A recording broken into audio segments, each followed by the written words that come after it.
1750 हमारी इस कहानी की शुरुआत होती है 23 जून 1757 के एक बंगाल के छोटे से टाउन जिसको हम लोग प्लासी नाम से जानते हैं वहाँ से। इसमें एक और थे ईस्ट इंडिया कंपनी के रॉबर्ट क्लाइव, दूसरी ओर थे बंगाल के नवाब सिराजुद्दौला।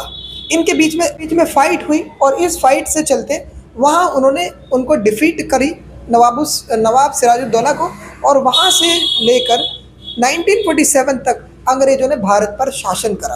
अब ये जो भारत पर शासन का ड्यूरेशन था, इस शासन के ड्यूरेशन को ही नाम दिया गया था colonial rule. So let's have a look on a board to more understand about colonial rule, colonial definition.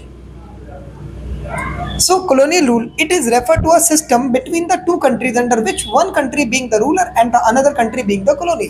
एक ऐसी कंडीशन जिसमें दो कंट्रीज होंगी, एक कंट्रीज जो है वो रूल करेगी और दूसरी कंट्री जो है वो कॉलोनी होगी जिस पर रूल किया जाएगा।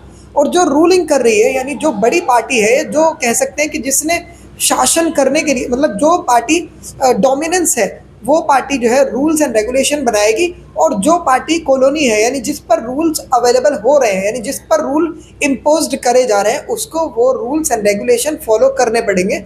यही बात है कॉलोनियल रूल की। इंडिया में 1757 से लेके बैटल ऑफ प्लासी से बिगिनिंग करते हुए 1947 तक इंडिपेंडेंस अप्रोक्सीमेट 210 ईयर का था, जिसमें भारत पर अंग्रेजों ने शासन करा था।